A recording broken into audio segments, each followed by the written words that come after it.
Huli, pero hindi nahuli ng referee. Bahala ka dyan. Sobrang init ng laban sa West. Napasana all si James Harden. May mga madre na din sa arena para suportahan ang San Antonio Spurs. 103-82 ang final score. Panalo ang Spurs at tabla na ngayon ng serye sa 2-2. Ngayon, best of 3 na lang ang laban. Nagtala si Wemby ng 33 points, 8 rebounds, 5 assists at 3 blocks. Literal na ginawa niyang training camp yung depensa ng OKC.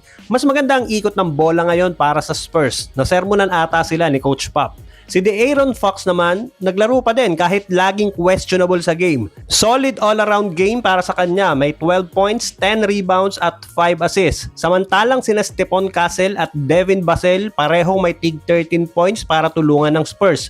Matapos silang tambakan noong Game 3, pinersonal ata ni Wembanyama yung pagkatalo. Sabi niya, kailangan daw niyang maglaro ng mas maayos para gumanda rin ang laro ng mga teammates niya. At mukhang sineryoso niya talaga kasi ibang klaseng Wemby yung lumabas sa Game 4.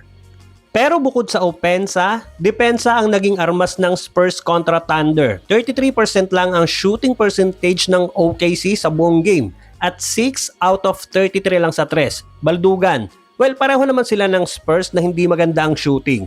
9 out of 33 lang din ang Spurs sa 3-point line. 27.3% lang din yon. Pero panalo ang Spurs sa blocks, steals, fast break points at points of turnover. Sa 4 na games nila sa serye, ngayon pa lang ata nangyari na mas madami ang turnover ng Thunder kesa sa Spurs.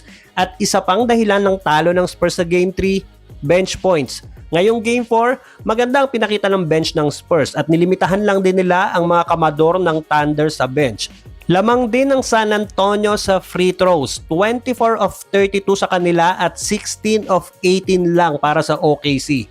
Si Shai Gilgeous-Alexander nilimitahan sa 19 points lang at hirap na hirap makahanap ng rhythm.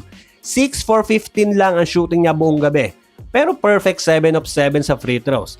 Hindi pa din nakapaglaro si Jalen Williams para sa Thunder, nasamahan pa ni AJ Mitchell. At bagamat ramdam ng Oklahoma ang pagkawala ni na AJ Mitchell at Jalen Williams, mas malaking problema nila ang matinding depensa ng San Antonio Spurs. Tinanggal ng Spurs ang mga pangunahing lakas ng Thunder at nilimitahan sila sa season low na 82 points lang.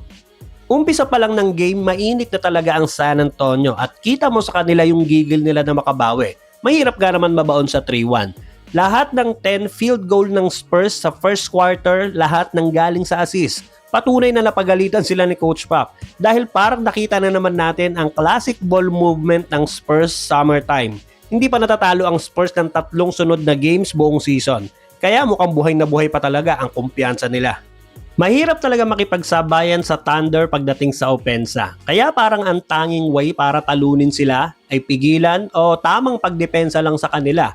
Kasi aminin natin, napakadaming elite shooter ng Thunder. Kahit bench nila, kaya kang bigyan ng 20 to 30 points per game.